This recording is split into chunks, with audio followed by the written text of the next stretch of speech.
ಜಯತಿ ಹರಿರಚಿಂತ್ಯ ಸರ್ವದೇವೈಕವಂದ್ಯ ಪರಮಗುರುರಭೀಷ್ಟಾವಾಪ್ತಿದಃ ಸಜ್ಜನಾನಾಂ ನಿಖಿಲಗುಣಗಣಾರ್ಣೋ ನಿತ್ಯನಿರ್ಮುಕ್ತದೋಷಃ ಸರಸಿಜನಯನೋऽಸೌ ಶ್ರೀಪತಿರ್ಮಾನದೋ ನಃ ಕಪಿಕಟಕಧುರೀಣಃ ಕಾರ್ಮುಕನ್ಯಸ್ತಬಾಣಃ ಕ್ಷಪಿತದಿತಿಜಸೈನ್ಯಃ ಕ್ಷತ್ರಿಯೇಷ್ವಗ್ರಗಣ್ಯಃ ಜಲಧಿರಚಿತಸೇತುರುಜಾನಕೀತೋಷಹೇತುಃ ಪಥಿ ಪಥಿ ಗುಣಸಾಂದ್ರಃ ಪಾತು ಮಾಂ ರಾಮಚಂದ್ರಃ ರಾಮಾಯ ರಾಮಭದ್ರಾಯ ರಾಮಚಂದ್ರಾಯ ವೇಧಸೇ ರಘುನಾಥಾಯ ನಾಥಾಯ ಸೀತಾಯಾಃ ಪತಯೇ ನಮಃ ಮನೋಜವಂ ಮಾರುತತುಲ್ಯವೇಗಂ ಜಿತೇಂದ್ರಿಯಂ ಬುದ್ಧಿಮತಾಂ ವರಿಷ್ಠಂ ವಾತಾತ್ಮಜಂ ವಾನರಯೂಥಮುಖ್ಯಂ ಶ್ರೀರಾಮದೂತಂ ಶಿರಸಾ ನಮಾಮಿ ಕೂಜಂತಂ ರಾಮ ರಾಮೇತಿ ಮಧುರಂ ಮಧುರಾಕ್ಷರಂ ಆರುಹ್ಯಕವಿತಾಶಾಖಾಂ ವಂದೇ ವಾಲ್ಮೀಕಿಕೋಕಿಲಂ ಶ್ರೀಗುರುಭ್ಯೋ ನಮಃ. ಶ್ರೀರಾಮಚಂದ್ರನಿಗೆ, ಪ್ರಾಣದೇವರಿಗೆ ಹಾಗೆ ವಾಲ್ಮೀಕಿಗಳಿಗೆ ನಮನಗಳನ್ನು ಸಲ್ಲಿಸಿ ನಿಮಗೆಲ್ಲ ವಂದಿಸಿ ಸುಂದರಕಾಂಡದ ಮುಂದಿನ ಭಾಗವನ್ನು ನಿರೂಪಿಸ್ತಾ ಇದ್ದೇನೆ.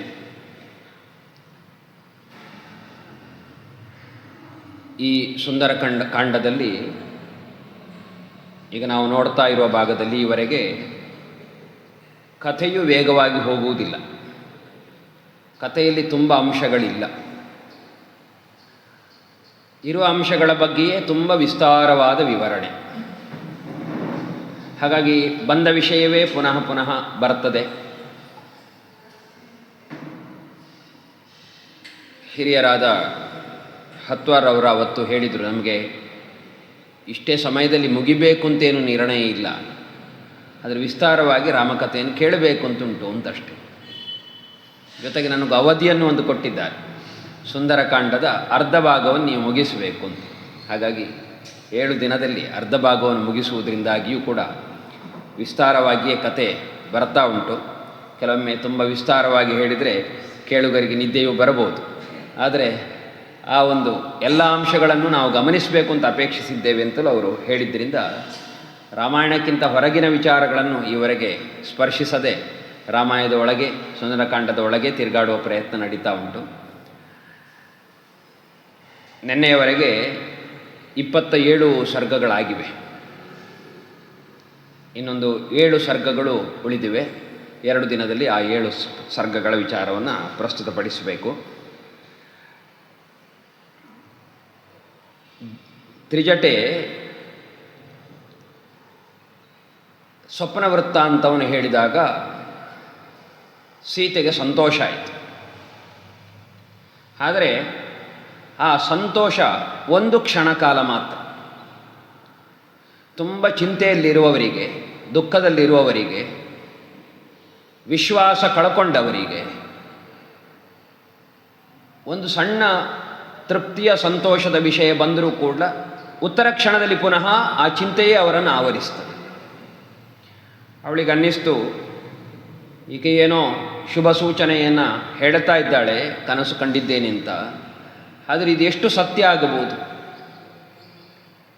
ನಾನಿರುವ ಸ್ಥಳಕ್ಕೆ ರಾಮ ಬರಬೇಕು, ನನ್ನನ್ನು ಕರೆದೊಯ್ಯಬೇಕು, ಅವಧಿ ಅತ್ಯಲ್ಪ,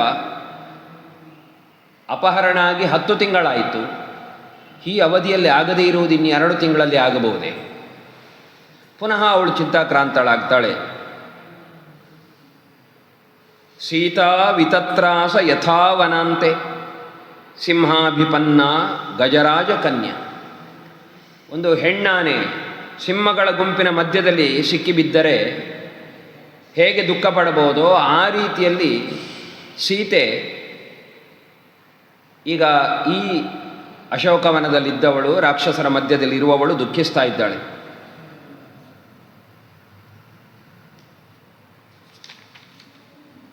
ನೂನಂ ಕಾಲೋ ಮೃಗರೂಪಧಾರಿ ಮಮಾಲ್ಪಭಾಗ್ಯಂ ಲುಲುಭೇ ತದಾನೀಂ ಯತ್ರಾರ್ಯಪುತ್ರಂ ವಿಸಸರ್ಜ ಮೂಢ ರಾಮಾನುಜಂ ಲಕ್ಷ್ಮಣಪೂರ್ವಜಂಚ.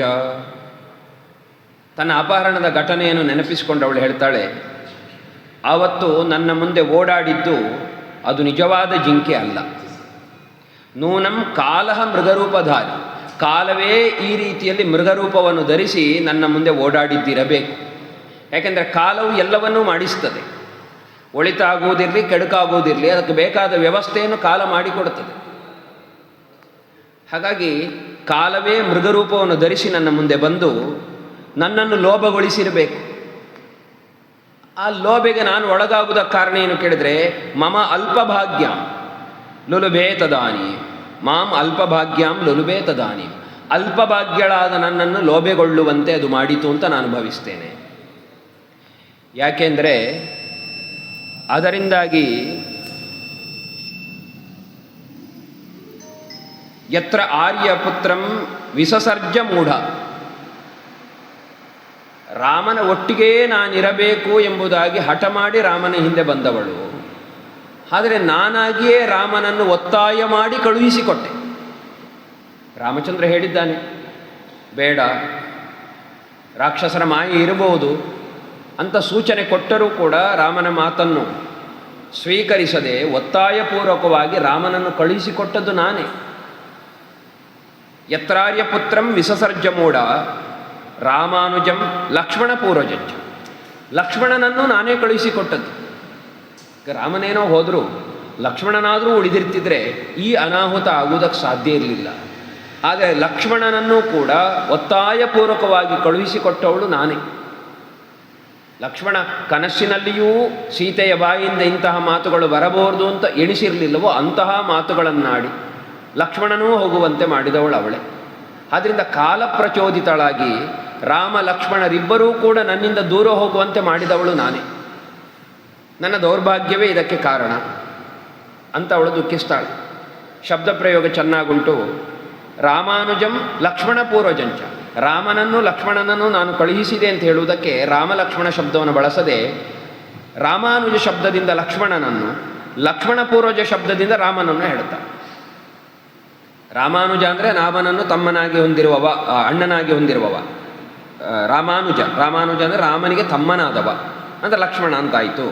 ಲಕ್ಷ್ಮಣ ಪೂರ್ವಜ ಅಂದರೆ ಲಕ್ಷ್ಮಣನಿಗಿಂತ ಮೊದಲು ಹುಟ್ಟಿದವ ಅಂದರೆ ರಾಮ ಅಂತಾಯಿತು. ಈ ರೀತಿ ಅವರಿಬ್ಬರ ಬಾಂಧವ್ಯವನ್ನು ಆ ಶಬ್ದದ ಮೂಲಕ ಚೆನ್ನಾಗಿ ಹೇಳ್ತಾಳೆ, ಅವಳು ಗುರುತಿಸಿದ್ದಾಳೆ. ರಾಮ ಲಕ್ಷ್ಮಣರು ಒಟ್ಟಾಗಿ ಇರುವವರು. ರಾಮ ಹೇಗಿರ್ತಾನೆ ಕೇಳಿದರೆ ಲಕ್ಷ್ಮಣನಿಗೆ ಅಣ್ಣನಾಗಿರ್ತಾನೆ, ಲಕ್ಷ್ಮಣ ರಾಮನಿಗೆ ತಮ್ಮನಾಗಿರ್ತಾನೆ. ಅಂದರೆ ಅವರಿಬ್ಬರು ಬೇರ್ಪಡುವುದಿಲ್ಲ. ಈಗ ಬೇರ್ಪಟ್ಟವಳು ನಾನು. ಈ ರೀತಿಯಲ್ಲಿ ಆ ಶಬ್ದದ ಮೂಲಕ ಅವರಿಬ್ಬರಿಂದ ತಾನು ದೂರವಾದ್ದನ್ನು ಎಣಿಸಿ ಅವಳು ದುಃಖಿಸ್ತಾಳೆ. ಅನನ್ಯ ದೇವತ್ವಂ ಇಯಂ ಕ್ಷಮಾ ಚ ಭೂಮೌ ಚ ಶಯ್ಯ ನಿಯಮಶ್ಚ ಧರ್ಮೇ ಪತಿವ್ರತಾತ್ವಂ ವಿಫಲಂ ಮಮೇದಂ ಕೃತಂ ಕೃತಘ್ನೇಷ್ವಿವ ಮಾನುಷಾಣಾಂ. ನನಗೆ ಬೇರೆ ಯಾರೂ ದೇವರಿಲ್ಲ. ಅನನ್ಯ ದೇವ ಯಾರು ಅಂದರೆ ರಾಮ. ರಾಮನನ್ನು ಹೊರತಾಗಿ ನನಗೆ ಬೇರೆ ಯಾವ ದೇವರೂ ಇಲ್ಲ ಎಂಬುದಾಗಿ ನಿರ್ಣಯಿಸಿಕೊಂಡು ಎಲ್ಲ ಕಷ್ಟವನ್ನೂ ಸಹಿಸಿಕೊಂಡು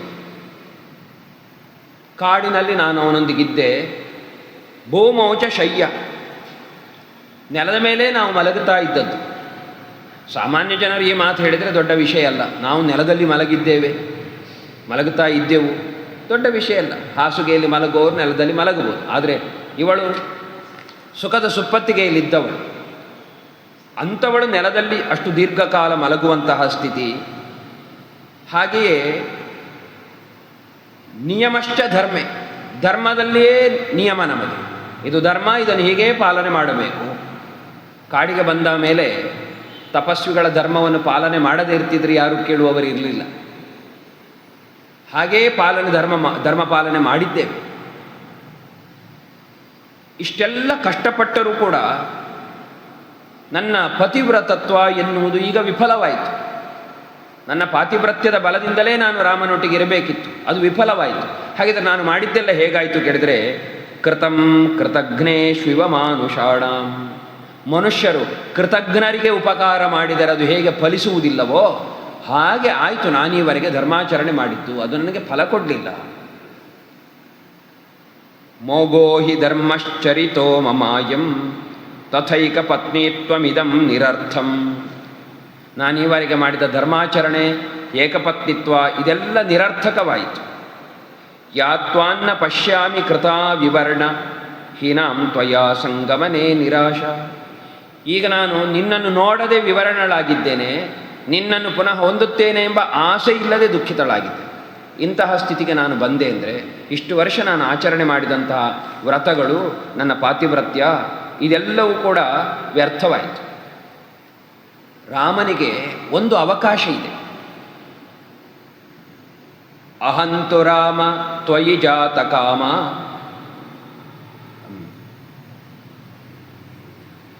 ಪಿತರ ನಿದೇಶಂ ನಿಯಮೇನ ಕರ್ತ್ವಾ ವನಾನ್ನಿವೃತ್ತಶ್ಚರಿತವ್ರತಶ್ಚ ಸ್ತ್ರೀಭಿಸ್ತು ಮನ್ಯೇ ವಿಪುಲೇಕ್ಷಣಾಭಿಃ ತ್ವಂ ರಂಸ್ಯಸೇ ವೀತಭಯಕೃತಾರ್ಥಃ. ಹಿಂದೆ ಅವಳೇ ಎಣಿಸಿದ್ದಾಳೆ ರಾಮ ಬದುಕಿದ್ದಾನೋ ಇಲ್ವೋ ಅಂತ. ಈಗ ರಾಮ ಬದುಕಿದ್ದಾನೆ ಅಂತ ಇಟ್ಕೊಳ್ಳೋಣ. ಬದುಕಿದ್ರೆ ಮುಂದೆ ಏನಾಗಬಹುದು? ಇನ್ನು 2 ತಿಂಗಳ ಅವಧಿಯಲ್ಲಿ ಅವ ಇಲ್ಲಿಗೆ ಬರುವ ಸಾಧ್ಯತೆ ಇಲ್ಲ, ನನ್ನನ್ನು ಕರೆದೊಯ್ಯೋ ಸಾಧ್ಯತೆಯೂ ಇಲ್ಲ. ಅಲ್ಲಿಗೆ 14 ವರ್ಷಗಳ ಅವಧಿ ಮುಗೀತದೆ. ಮುಗೀತು ಅಂತಾದರೆ ನಿನ್ನ ತಂದೆಯ ನಿರ್ದೇಶವನ್ನು ತಲೆಯಲ್ಲಿ ಹೊತ್ತು ಕಾಡಿಗೆ ಬಂದವ ನೀನು, ಆ ವ್ರತ ಮುಗಿದ ಕೂಡಲೇ ಮರಳಿ ನೀನು ಅಯೋಧ್ಯೆಗೆ ಹೋಗ್ತಿ. ಹೋದರೆ ರಾಜನಾದ ನಿನಗೆ ಪುನಃ ವಿವಾಹವಾಗುವುದಕ್ಕೂ ತೊಂದರೆ ಇಲ್ಲ, ಅಥವಾ ಸ್ತ್ರೀಯರೊಂದಿಗೆ ಇರುವುದಕ್ಕೂ ತೊಂದರೆ ಇಲ್ಲ. ಆದ್ದರಿಂದ ನೀನಾದರೂ ಹಾಗಾಗಬಹುದು. ಸ್ತ್ರೀಭಿಸ್ತು ಮನ್ಯೇ ವಿಪುಲೇಕ್ಷಣಾಭಿಃ, ಸುಂದರಿಯರಾದ ಸ್ತ್ರೀಯರೊಂದಿಗೆ ನೀನು ಸಂಸಾರ ಮಾಡಬಹುದು, ನಿನಗ ಅವಕಾಶ ಸಿಗಬಹುದು. ಆದರೆ ನನಗದಿಲ್ಲ.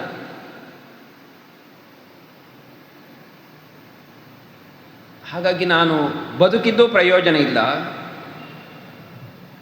ಸಾ ಜೀವಿತಂ ಕ್ಷಿಪ್ರಮಹಂ ತ್ಯಜೇಯಂ, ಇದೆಲ್ಲ ಎಣಿಸುವಾಗ ಕೂಡಲೇ ನನಗೆ ಪ್ರಾಣತ್ಯಾಗ ಮಾಡಬೇಕು ಅಂತ ಅನ್ನಿಸ್ತದೆ. ಯಾವುದರಿಂದ ಮಾಡೋದು?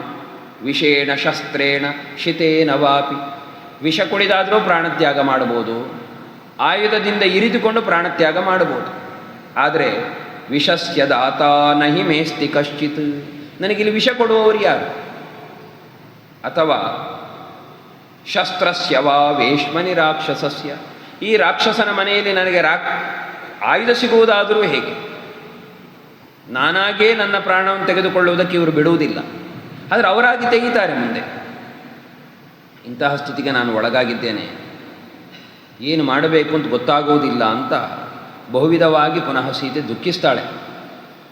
ಆ ಶಿಂಶಪ ವೃಕ್ಷದ ಅಡಿಯಲ್ಲಿದ್ದಾಳೆ. ಒಂದು ಬಾಗಿದ ಕೊಂಬೆಯನ್ನು ಗಟ್ಟಿಯಾಗಿ ಹಿಡ್ಕೊಂಡು ಅಳ್ತಾ ನಿಂತಿದ್ದಾಳೆ. ರಾಕ್ಷಸಿಯರೆಲ್ಲ ಆ ದೂರದ ಅಲ್ಲೇ ದೂರ ಅಂದರೆ ಸ್ವಲ್ಪ ದೂರ, ಕಾಲಳತೆಯ ದೂರ, ಆ ದೂರದ ಚೈತ್ಯ ಪ್ರಾಸಾದಲ್ಲಿದ್ದಾರೆ. ಅವಳು ಅಲ್ಲಿಂದ ಇಲ್ಲಿಗೆ ಬಂದು ನಿಂತಿದ್ದಾಳೆ. ಹಿಂದೆ ಆ ತಾಂತವನ್ನು ಹೇಳಿದರು. ಈ ರೀತಿ ಏಕಾಕಿನಿಯಾಗಿ ಸೀತೆ ದುಃಖಿಸ್ತಾ ಇದ್ದಾಳೆ. ಹೀಗೆ ದುಃಖಿಸ್ತಾ ಇರುವಾಗ ಪುನಃ ಅವಳಿಗೆ ಶುಭ ಸೂಚನೆಗಳೂ ಆಯಿತು. ಸಾಮಾನ್ಯವಾಗಿ ಸ್ತ್ರೀಯರಿಗೆ ಎಡಭಾಗ ಕಂಪಿಸಿದರೆ ಅದು ಒಳಿತು ಅಂತ ಅರ್ಥ, ಬಲಭಾಗ ಕಂಪಿಸಿದರೆ ಕೆಡುಕು. ಹಾಗೆ ಅವಳ ಕಣ್ರೆಪ್ಪೆಗಳು, ಎಡಭುಜ, ಎಡ ಕಣ್ರೆಪ್ಪೆ, ಎಡಭುಜ ಮತ್ತು ಎಡ ಊರು ಮಂಡಿ ಇದೆಲ್ಲವೂ ಕೂಡ ಕಂಪಿಸಿತು. ಇದನ್ನು ಗಮನಿಸಿದ ಅವಳು ಹಾಗಿದ್ರೆ ಪುನಃ ಏನಾದರೂ ಒಳಿತಿನ ಸೂಚನೆಯೇ, ಒಳಿತಾಗಬಹುದೇ ಅಂತ ಒಂದು ಪುನಃ ಆಶೆಯನ್ನು ಹೊಂದಿದಳು. ಕ್ಷಣ ಕ್ಷಣವೂ ಹೀಗೆ ಒಂದೇನಾದರೂ ಸಿಕ್ಕಿದರೆ ಒಂದು ಆಶೆ, ಅದು ಎಷ್ಟು ಕ್ಷಣ ಆಶೆ, ಒಂದು ಮಿಂಚಿನಂತೆ. ಉತ್ತರ ಕ್ಷಣದಲ್ಲಿ ಪುನಃ ಅವಳಿಗೆ ದುಃಖ. ಈ ರೀತಿ ಮಧ್ಯದಲ್ಲಿ ಎಲ್ಲೋ ಬಂದು ಹೋಗುವ ಒಂದೊಂದು ಕ್ಷಣ ಅಷ್ಟೇ ಅವಳಿಗೆ ಸಂತಸದ್ದು, ಉಳಿದದ್ದೆಲ್ಲ ದುಃಖದ್ದು. ಕವಿಯೊಬ್ಬ ಮಾತು ಹೇಳ್ತಾನೆ, ಅಳುವ ಕಡಲಿನಲ್ಲಿ ತೇಲಿ ಬರುತ್ತಲಿದೆ ನಗುವ ಹಾಯಿ ದೋಣಿ. ಜೀವನದಲ್ಲಿ ಅಷ್ಟೇ, ಅದು ಕಡಲು ಪರಿಮಿತವಾದದ್ದು ದುಃಖ ಸಂಸಾರ. ಅದರಲ್ಲಿ ಎಲ್ಲೋ ಒಂದು ಸಣ್ಣ ನೌಕೆಯಂತೆ ಸುಖ ಎನ್ನುವುದು ಒಂದು ಕ್ಷಣಕಾಲ ನಮ್ಮನ್ನು ಹೊತ್ತೊಯ್ತದಷ್ಟೆ. ಇಂತಹ ಸ್ಥಿತಿ ಸೀತೆಯದ್ದು. ಇದೆಲ್ಲವನ್ನು ಹನುಮಂತ ನೋಡ್ತಾ ಇದ್ದಾನೆ. ಅವೇಕ್ಷಮಾಣಸ್ತಾಂ ದೇವೀಂ ದೇವತಾಮಿವ ನಂದನೆ ತತೋ ಬಹುವಿಧಾಂ ಚಿಂತಾಂ ಚಿಂತಯಾಮಾಸ ವಾನರಃ.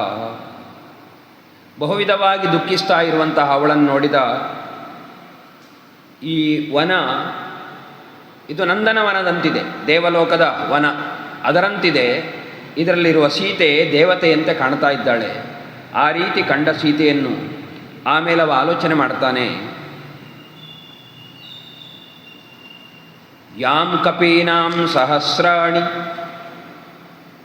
ಸುಬಹೂನ್ಯಯುತಾನಿ ಚ ತಿಕ್ಷು ಸರ್ವಾಸು ಮಾರ್ಗಂತೆ ಸೇಯಮಾಸಾದಿತಾ ಮಯಾ. ಸುಗ್ರೀವನ ಮಾತಿನಂತೆ ಎಲ್ಲ ಕಪಿಗಳು ಸೀತೆಯ ಅನ್ವೇಷಣೆಗೆ ಹೊರಟಿವು. ಸಾವಿರಾರು ಕಪಿಗಳು ವಿಭಿನ್ನ ದಿಕ್ಕಿನಲ್ಲಿ ಅನ್ವೇಷಣೆ. ಅಂತಹ ಅನ್ವೇಷಣೆ ಮಧ್ಯದಲ್ಲಿ ನನಗೆ ಇವಳು ಸಿಕ್ಕಿದಳು, ನನ್ನಿಂದ ಇವಳು ನೋಡಲ್ಪಟ್ಟಳು. ಹೀಗೆ ನೋಡಬೇಕಾದ್ರೆ ನಾನು ಮಾಡಿದ ಕೆಲಸ ಚಾರೇಣ ತು ಸುಯುಕ್ತೇನ ಶತ್ರೋ ಶಕ್ತಿಮವೇಕ್ಷತ ಗೂಢೇನ ಚರತಾ ತಾವತ್ ಅವೇಕ್ಷಿತಮಿದಂ ಮಯ.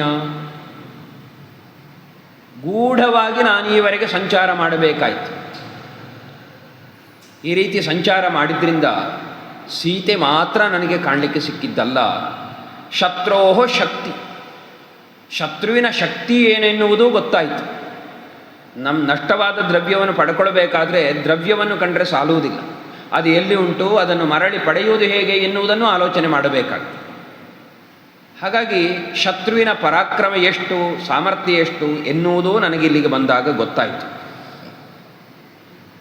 ಇನ್ನು ರಾಕ್ಷಸಾನಾಂ ವಿಶೇಷಶ್ಚ, ರಾಕ್ಷಸರ ವಿಶೇಷತೆ, ಯಾರ್ಯಾರು ಹೇಗಿದ್ದಾರೆ, ಅವರ ಸಾಮರ್ಥ್ಯ ಏನು, ಇದೆಲ್ಲವನ್ನೂ ಕೂಡ ಕಾಣುವುದಕ್ಕೆ ಅವಕಾಶವಾಯಿತು. ರಾಕ್ಷಸಾಧಿಪತೇರಸ್ಯ ಪ್ರಭಾವೋ ರಾವಣಸ್ಯ ಚ, ರಾಕ್ಷಸಪತಿಯಾದಂತಹ ರಾವಣನ ಪ್ರಭಾವವು ಎಷ್ಟು ಎನ್ನುವುದು ಗೊತ್ತಾಯಿತು. ಇಲ್ಲಿರುವ ಸಂಪತ್ತು, ಇಲ್ಲಿರುವ ಆ ಸೈನ್ಯ ವ್ಯವಸ್ಥೆ, ಇದೆಲ್ಲ ನೋಡುವಾಗ ಅವನ ಸಾಮರ್ಥ್ಯವೂ ಗೊತ್ತಾಗ್ತದೆ. ಯುಕ್ತಂ ತಸ್ಯಾಪ್ರಮೇಯಸ್ಯ ಸರ್ವಸತ್ವದಯಾವತಃ ಸಮಾಶ್ವಾಸಯಿತುಂ ಭಾರ್ಯಾಂ ಪತಿದರ್ಶನ ಕಾಂಕ್ಷಿಣೀಂ. ಈಗ ನನಗಿನ್ನಿರುವುದು ಒಂದು ಅಂಶ, ಶತ್ರು ಸೈನ್ಯವನ್ನು, ಶತ್ರು ಬಲವನ್ನು, ಇಲ್ಲಿಯ ವ್ಯವಸ್ಥೆಯನ್ನೆಲ್ಲವನ್ನೂ ನೋಡಿಯಾಯಿತು, ಸೀತೆಯನ್ನೂ ನೋಡಿಯಾಯಿತು. ಇನ್ನು ನಾನು ಮಾಡಬೇಕಾದ ಕೆಲಸ ಅಂದರೆ ಆ ರಾಮನ ಭಾರ್ಯೆಯಾಗಿರುವಂತಹ ಈ ಸೀತೆಯನ್ನು ಸಮಾಧಾನಪಡಿಸಬೇಕು. ಇದೂ ಕೂಡ ನಾನು ಬಂದಂತಹ ಕಾರ್ಯದ ಒಂದು ಅಂಗ, ಅದನ್ನು ನಾನು ಮಾಡಬೇಕು. ನಾನು ಮಾಡದೆ ಸೀತೆಯನ್ನು ನಾನು ನೋಡಿದೆ ಅಂತ ಹೀಗೆ ಹೊರಟು ಹೋಗಬಹುದು, ಹೋದರೆ ನನ್ನ ಕೆಲಸ ಪೂರ್ಣ ಆಗುವುದಿಲ್ಲ. ಯಾಕೆಂದರೆ ಯದಿ ಕ್ಷಯಂ ಸತೀಮೇನಾಂ ಶೋಕೋಪಹತ ಚೇತನಾಂ ಅನಾಶ್ವಾಸ್ಯ ಗಮಿಷ್ಯಾಮಿ ದೋಷವದ್ಗಮನಂ ಭವೇತ್. ಗತೇಹಿ ಮಮ ತತ್ರೇಯಂ ರಾಜಪುತ್ರಿ ಯಶಸ್ವಿನಿ ಪರಿತ್ರಾಣಂ ಅವಿಂದಂತಿ ಜಾನಕಿ ಜೀವಿತಂ ತ್ಯಜೇತ್. ಈ ಸತಿಯನ್ನು, ಈ ಸೀತೆಯನ್ನು ಸಮಾಧಾನಪಡಿಸದೆ ನಾನು ಹೋದರೆ ನನ್ನ ಹೋಗುವಿಕೆಯಲ್ಲೇ ದೋಷ ಉಂಟಾಗ್ತದೆ. ಜೊತೆಗೆ ಏನು ದೋಷ ಅಂದರೆ, ಈ ಸೀತೆ ನಾವು ಮರಳಿ ಬರುವವರೆಗೆ ಬದುಕಿರ್ತಾಳೆ ಎಂಬ ನಿಶ್ಚಯ ಇಲ್ಲ. ಪರಿತ್ರಾಣಂ ಅವಿಂದಂತಿ, ನನ್ನನ್ನು ರಕ್ಷಿಸುವವರು ಯಾರೂ ಇಲ್ಲ. ರಕ್ಷಕರನ್ನು ಕಾಣದೆ, ಕಾಣುವುದು ರಾಕ್ಷಸರನ್ನು ಮಾತ್ರ, ರಕ್ಷಕರನ್ನು ಕಾಣದೆ ಅವಳು ಜೀವವನ್ನೇ ತ್ಯಜಿಸಬಹುದು. ಹಾಗಾದರೆ ನಾವು ಬಂದಾದರೂ ಪ್ರಯೋಜನ ಏನು? ಆದ್ದರಿಂದ ಅವಳಿಗೆ ಸಮಾಶ್ವಾಸನೆಯನ್ನು ಮಾಡಬೇಕು, ಸಮಾಧಾನವನ್ನು ತರಬೇಕು. ಹಾಗೆಂತ ನೇರ ಕೆಳಗಿಳಿದು ಮಾತನಾಡುವುದಾದರೂ ಸಾಧ್ಯ ಇಲ್ಲ. ನಿಶಾಚರೀಣಾಂ ಪ್ರತ್ಯಕ್ಷಂ ಅನರ್ಹಂಚಾಪಿ ಭಾಷಣಂ. ರಾಕ್ಷಸಿಯರು ನೋಡ್ತಾ ಇದ್ದಾರೆ, ಅವರ ಎದುರಿನಲ್ಲಿಯೇ ನಾನು ಹೋಗಿ ಸಂಭಾಷಣೆ ಮಾಡುವುದೂ ಯುಕ್ತವಾಗುವುದಿಲ್ಲ. ಇದರಿಂದ ಸೀತೆಗೂ ತೊಂದರೆ ಆಗಬಹುದು, ನನಗೂ ತೊಂದರೆ ಆಗಬಹುದು. ಕತನ್ನು ಖಲು ಕರ್ತವ್ಯಂ ಇದಂ ಕೃಚ್ಛ್ರಗತೋಖ್ಯಯಂ. ಈಗ ನಾನು ಏನು ಮಾಡಬೇಕು ಎನ್ನುವುದು ನನಗೆ ಗೊತ್ತಾಗದೆ ಹೋಯ್ತಲ್ಲ, ದೊಡ್ಡ ಕಷ್ಟ ಎದುರಾಯಿತು ನನಗೆ ಅಂತ ಅವ ಆಲೋಚನೆ ಮಾಡಿದ. ಇನ್ನು ಉಳಿದಿರುವ ಹೊತ್ತೆಷ್ಟು? ರಾತ್ರಿಯ ಶೇಷ, ರಾತ್ರಿಯ ಕೊನೆಯ ಭಾಗ, ಬೆಳಗಾಗುವ ಕಾಲ ಸನ್ನಿಹಿತವಾಗಿದೆ. ಅದು ಆಗುವುದರ ಒಳಗಾಗಿ ನನ್ನ ಕೆಲಸವನ್ನು ನಾನು ಮಾಡಬೇಕು ಅಂತ ಆಲೋಚನೆ ಮಾಡ್ತಾನೆ. ಅದು ಒಂದು ವೇಳೆ ಆಗದಿದ್ದರೆ, ನಾನು ಹೀಗೆಯೇ ಹೋದರೆ ರಾಮಶ್ಚ ಯದಿ ಪೃಚ್ಛೇನ್ಮಾಂ ಕಿಮ್ಮಾಂ ಸೀತಾಬ್ರವೀದ್ವಚಃ. ರಾಮ ಕೇಳಿಯಾನು, ಸೀತೆ ನನಗೇನು ಹೇಳಿದಳು, ಸೀತೆಯ ಸಂದೇಶವೇನು ಅಂತ ರಾಮ ಕೇಳಬಹುದು. ಆಗ ಕಿಮಹಂ ಪ್ರತಿಬ್ರೂಯಾಂ, ನಾನು ಏನು ಅಂತ ಹೇಳಲಿ? ನಾನು ಸಂಭಾಷಣೆಯೇ ಮಾಡದೆ ಹಾಗೇ ಬಂದೆ ಅಂತ ಹೇಳಲಿಕ್ಕೆ ಸಾಧ್ಯವೋ? ಅದು ಆಗುವುದಿಲ್ಲ. ಅಥವಾ ಹಾಗೆ ಹೋದರೆ ರಾಮನನ್ನು ಶಿಕ್ಷಿಸದೇ ಇರ್ತಾನೆ ಎನ್ನುವ ವಿಶ್ವಾಸವೂ ಇಲ್ಲ. ಅಷ್ಟು ದೂರ ಹೋಗಿ ಮಾಡಬೇಕಾದ ಕೆಲಸ ಮಾಡದೆ ಬಂದರೆ ಹೇಗೆ? ಲೋಕರೂಢಿಯಲ್ಲೊಂದು ಮಾತುಂಟಲ್ಲ, ಕುಟ್ಟಿ ಕುಂದಾಪುರಕ್ಕೆ ಹೋದ ಅಂತ. ಹಾಗಾದೀತೇನೋ ನಾನು ಹೀಗೆ ಮಾಡಿದರೆ ಅಂತ ಹನುಮಂತ ಆಲೋಚಿಸಿರಬೇಕು. ಅಂತರಂ ತ್ವಹಮಾಸಾದ್ಯ ರಾಕ್ಷಸೀನಾಮಿಹ ಸ್ಥಿತಃ ಶನೈರಾಶ್ವಾಸಯಿಷ್ಯಾಮಿ ಸಂತಾಪ ಬಹುಲಾಮಿಮಾಂ. ಕುಟ್ಟಿ ಕುಂದಾಪುರಕ್ಕೆ ಹೋದ ಅಂತ ಈಚೆ ಬದಿಯವರಿಗಾದರೆ, ಆಚೆ ಬದಿಯವರಿಗೆ ಯಂಕ ಪಣಂಬೂರಿಗೆ ಹೋದಂತೆ ಅಂತೊಂದು ಮಾತು. ಪಣಂಬೂರು ಮಂಗಳೂರು ಕಡೆಯಲ್ಲಿರುವುದು. ಅದರಿಂದ ಎಲ್ಲ ಊರಿಗೂ ಇಂಥದ್ದೊಂದೊಂದು ಗಾದೆಗಳುಂಟು. ಈಗ ಈ ರಾಕ್ಷಸಿಯರನ್ನು ದೂರವಿರುವಂತೆ ಮಾಡಿ ನಾನಿವಳನ್ನು ಮಾತನಾಡಬೇಕು. ಅದಕ್ಕೋಸ್ಕರ ಸ್ವಲ್ಪ ಹೊತ್ತು ನಾನು ಕಾಯಬೇಕು ಅಂತ ಆಲೋಚನೆ ಮಾಡಿದ. ರಾಕ್ಷಸಿಯರೆಲ್ಲರೂ ಕೂಡ ಸ್ವಲ್ಪ ನಿದ್ದೆಗೆ ಜಾರುತ್ತಾರೆ. ಆಗ ಹನುಮಂತ ಮಾತನಾಡಬೇಕು ಅಂತ ನಿರ್ಣಯ ಮಾಡಿದ. ಹೇಗೆ ಮಾತನಾಡುವುದು? ನೋಡಲಿಕ್ಕೆ ಕಪಿ, ಮನುಷ್ಯರಂತೆ ಮಾತನಾಡಬೇಕು. ಅದೂ ಸಂದೇಹಕ್ಕೆ ಕಾರಣ ಆಗ್ತದೆ. ಅದರಲ್ಲಿಯೂ ಹನುಮಂತ ಮೊದಲಾದವರು ಮಾತನಾಡ್ತಾ ಇದ್ದದ್ದು ಯಾವುದು ಅಂದರೆ ವೈದಿಕರ ಭಾಷೆ. ಯದಿ ವಾಚಂ ಪ್ರದಾಸ್ಯಾಮಿ ದ್ವಿಜಾತಿರಿವ ಸಂಸ್ಕೃತಾಂ. ದ್ವಿಜಾತಿಗಳು ಬ್ರಾಹ್ಮಣರು ಹೇಗೆ ಸಂಸ್ಕೃತದಲ್ಲಿಯೇ ಸಂಭಾಷಣೆಯನ್ನು ಮಾಡ್ತಾರೋ ಅದರಂತೆ ನಾನು ಅದೇ ಭಾಷೆ ಮಾತನಾಡುವ. ಅದೇ ರೀತಿ ನಾನು ಹೋಗಿ ಸಂಭಾಷಣೆ ಮಾಡಿದರೆ ಅವಳು ಏನು ಎಣಿಸ್ಬೋದು? ಒಂದು ಕಪಿ ಸಂಸ್ಕೃತದಲ್ಲಿ ಮಾತನಾಡುವುದು ಅಂದರೆ ಏನು? ಹಾಗಾಗಿ ರಾವಣಂ ಮನ್ಯಮಾನ ಮಾಂ ಸೀತಾ ಭೀತಾ ಭವಿಷ್ಯತಿ. ಅವಳು ನನ್ನನ್ನು ರಾವಣ ಎಂದೇ ತಿಳಿಯಬಹುದು. ರಾವಣ ಹೇಗೂ ವೇಷ ಹಾಕ್ಕೊಂಡು ಬರ್ತಾನೆ. ಹಾಗಾಗಿ ನನ್ನನ್ನು ಮೋಸಗೊಳಿಸುವುದಕ್ಕೆ ಈ ರೀತಿ ವೇಷ ಹಾಕಿಕೊಂಡು ಬಂದಿದ್ದಾನೆ ಎಂದು ಅವಳು ಭಾವಿಸಬಹುದು. ನನ್ನ ಮೇಲೆ ವಿಶ್ವಾಸ ಬಾರದೇ ಹೋಗಬಹುದು. ಅದಕ್ಕೆ ಅಹಂ ಹಿ ವಾಚಂ ಚ ಉದಾಹರಿಷ್ಯಾಮಿ ಮಾನುಷೀಮಿವ ಸಂಸ್ಕೃತಾಂ. ಸಾಮಾನ್ಯ ಮನುಷ್ಯರು ಮಾತನಾಡುವ ಸಂಸ್ಕೃತವನ್ನು ನಾನು ಮಾತಾಡ್ತೇನೆ. ವೈದಿಕರು ಮಾತನಾಡುವ ಸಂಸ್ಕೃತವನ್ನಲ್ಲ, ಸಾಮಾನ್ಯ ಮನುಷ್ಯರು ಮಾತನಾಡುವ ಸಂಸ್ಕೃತವನ್ನು ನಾನು ಮಾತನಾಡ್ತೇನೆ. ಇದನ್ನೆಲ್ಲ ನೋಡುವಾಗ ಸಂಸ್ಕೃತ ಆಡುಭಾಷೆಯಾಗಿತ್ತು ಅಂತ ಗೊತ್ತಾಗ್ತದೆ. ಮುಂದೆ ಲವಕುಶರು ರಾಮಾಯಣದ ಕಥಾಭಾಗವನ್ನು ಬೀದಿ ಬೀದಿಯಲ್ಲಿ ಹಾಡಿಕೊಂಡು ಹೋದರು ಅಂತುಂಟು. ಆಮೇಲೆ ಅವರು ಅರಮನೆಗೆ ಹೋಗುವುದು. ಬೀದಿಯಲ್ಲಿ ಹಾಡಿದ್ದನ್ನು ಕೇಳಿ ಅರ್ಥ ಮಾಡಿಕೊಳ್ಬೇಕಾದ್ರೆ ಜನಸಾಮಾನ್ಯರಿಗೂ ಗೊತ್ತಿರಬೇಕಲ್ಲ. ಮತ್ತು ರಾಮಾಯಣ ನಿರ್ಮಾಣ ಆದದ್ದೇ ಜನಸಾಮಾನ್ಯರಿಗೋಸ್ಕರ. ರಾಮಾಯಣ ಮಹಾಭಾರತಗಳು ವಿಶೇಷವಾಗಿ ಶಾಸ್ತ್ರವನ್ನು, ವೇದದ ಅರ್ಥವನ್ನು ತಿಳಿಸುವುದಕ್ಕಾಗಿಯೇ ಹೊರಟವುಗಳಾದ್ದರಿಂದ ಜನಸಾಮಾನ್ಯರಿಗೆ ಇರುವವುಗಳು. ಹಾಗಾಗಿ ಆ ಕಾಲದಲ್ಲಿ ಜನಸಾಮಾನ್ಯರು ಸಂಸ್ಕೃತವನ್ನೇ ಮಾತನಾಡ್ತಿದ್ರು ಅಂತ ಈ ವಿಚಾರದಿಂದ ಗೊತ್ತಾಗ್ತದೆ. ಈ ರೀತಿ ಆಗಿದ್ದರೆ ಜನಸಾಮಾನ್ಯರು ಮಾತನಾಡುವ ಸಂಸ್ಕೃತ, ಹಾಗೆಯೇ ವೈದಿಕರು ಮಾತನಾಡುವ ಸಂಸ್ಕೃತ.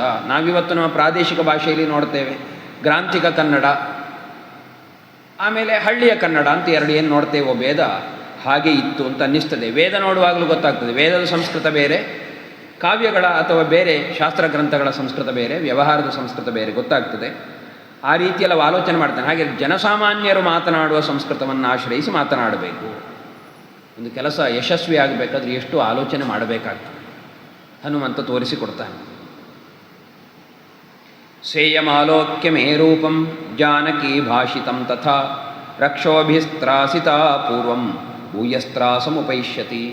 ನನ್ನ ರೂಪ, ನಾನು ಮಾತನಾಡುವ ಕ್ರಮ ಇದೆಲ್ಲವನ್ನು ನೋಡಿ ಮೊದಲೇ ಹೆದರಿರುವಂತಹ ಸೀತೆ ಮತ್ತೂ ಹೆದರಿರುವ ಸಾಧ್ಯತೆ ಉಂಟು. ಆದ್ದರಿಂದ ಅವಳು ಹೆದರದೆ ಇರಬೇಕಾದ್ರೆ ನಾನು ಅವಳೊಟ್ಟಿಗೆ ಹೇಗೆ ಮಾತಾಡಬೇಕೋ ಹಾಗೆ ನಾನು ಮಾತಾಡ್ತೇನೆ ಅಂತ ಆಲೋಚನೆ ಮಾಡಿದ.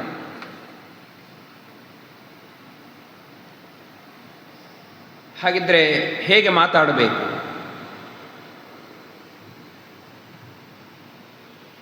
ಅದರ ಮಧ್ಯೆಯಲ್ಲಿ ಆಲೋಚನೆ ಮಾಡ್ತಾನೆ, ನಾನು ಮಾತನಾಡುವುದು ರಾಕ್ಷಸಿಯರಿಗೆ ಗೊತ್ತಾಗಬಾರದು.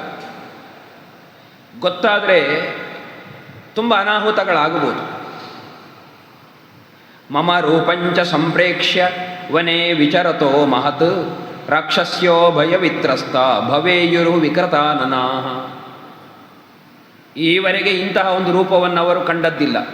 ಅಂತಹ ರಾಕ್ಷಸಿಯರು ಈ ರೂಪವನ್ನು ಕಂಡರೆ ಹೆದರಿ ಅವರೇ ಓಡಿದರೆ ಅನಾಹುತ ಆಗ್ತದೆ. ರಾವಣನವರೆಗೆ ಸುದ್ದಿ ಹೋಗ್ತದೆ. ಅವರು ಬಂದು ನನ್ನನ್ನು ಬಂಧಿಸಬಹುದು, ನನ್ನನ್ನು ಇಲ್ಲಿಂದ ಒಯ್ಯಬಹುದು. ವಿಸ್ತಾರವಾಗಿ ಹೇಳ್ತಾನೆ ಏನೆಲ್ಲ ಅನಾಹುತ, ನನ್ನ ಒಯ್ಯಬಹುದು ಇಲ್ಲಿಂದ. ಆಗ ಕೆಲಸ ಕೆಟ್ಟಿತು, ಸೀತೆಯೊಟ್ಟಿಗೆ ಮಾತನಾಡುವ ಅವಕಾಶವೇ ನನಗೆ ಸಿಗದೇ ಹೋಗಬಹುದು. ಅಥವಾ ವಿಷಸ್ತೇವ ಗೃಹೀತೇವ ರಕ್ಷೋಭಿಃ ಮಯಿ ಸಂಯುಗೆ ನಾಣ್ಯಂ ಪಶ್ಯಾಮಿ ರಾಮಸ್ಯ ಸಾಹಾಯ್ಯಂ ಕಾರ್ಯ ಸಾಧನೆ. ಒಂದೊಮ್ಮೆ ಈ ರಾಕ್ಷಸರು ನನ್ನನ್ನು ಬಂಧಿಸಿಟ್ಟರೆ, ನನಗೆ ಮರಳಿ ಹೋಗುವುದಕ್ಕೆ ಅವಕಾಶ ಸಿಗದೇ ಇದ್ದರೆ ಸೀತೆಯ ವೃತ್ತಾಂತವರು ರಾಮನಿಗೆ ತಿಳಿಸುವವರು ಯಾರು? ಈ ವಿಚಾರದಲ್ಲಿ ರಾಮನ ಸಹಾಯಕ್ಕೆ ಬರುವವರಿನ್ಯಾರು? ಆದ್ದರಿಂದ ರಾಕ್ಷಸರ ಕೈಯಲ್ಲಿ ನಾನು ಸಿಕ್ಕಿ ಬೀಳುವ ಪ್ರಸಂಗ ಬರಬಾರದು. ಅಥವಾ ಕಾಮಂ ಹಂತುಂ ಸಮರ್ಥೋಸ್ಮಿ ಸಹಸ್ರಾಣ್ಯಪಿ ರಾಕ್ಷಸಾಂ. ಸಾವಿರಾರು ಮಂದಿ ರಾಕ್ಷಸರು ನನ್ನ ಮೇಲೆ ಎರಗಿದರೂ ಅವರೆಲ್ಲರನ್ನೂ ಕೊಲ್ಲುವ ಸಾಮರ್ಥ್ಯ ನನಗಿದೆ, ಕೊಲ್ಲಬಹುದು. ಆದರೆ ಆ ಯುದ್ಧದಲ್ಲಿ ಆಯಾಸಗೊಳ್ಳುವ ನಾನು ಪುನಃ ನತು ಶಕ್ಷ್ಯಾಮಿ ಸಂಪ್ರಾಪ್ತುಂ ಪರಂಪಾರಂ ಮಹೋದಧೇಹೆ. ಸಾಗರದ ಇನ್ನೊಂದು ತೀರವನ್ನು ಮರಳಿ ಹೊಂದಲು ನಾನು ಸಮರ್ಥನಾಗದೇ ಹೋಗಬಹುದು. ಹನುಮಂತನಿಗೆ ಒಂದು ಶಾಪ, ನಿನ್ನ ಶಕ್ತಿ ಸಾಮರ್ಥ್ಯವು ನಿನ್ನ ಅರಿವಿಗೆ ಬಾರದೇ ಹೋಗಲಿ ಅಂತ. ಆದರೆ ಜಾಂಬವಂತಾದಿಗಳೆಲ್ಲ ಹೇಳಿದ ಮೇಲೆ ಪುನಃ ನನಗಿಷ್ಟು ಸಾಮರ್ಥ್ಯ ಇದೆ ಎನ್ನುವುದನ್ನು ನೆನಪಿಸಿಕೊಂಡ ಹನುಮಂತ ಸಾಗರ ದಾಟುವುದಕ್ಕೆ ಸಿದ್ಧನಾದದ್ದು, ಸಾಗರ ದಾಟಿದ. ಆದರೆ ಮಧ್ಯೆ ಮಧ್ಯೆ ಪುನಃ ಅವನಿಗೆ ಆ ಶಾಪದ ಪ್ರಭಾವ ಆಯಿತೋ ಎನ್ನುವ ರೀತಿಯಲ್ಲಿ ವರ್ಣನೆ ಬರ್ತಾ ಉಂಟು.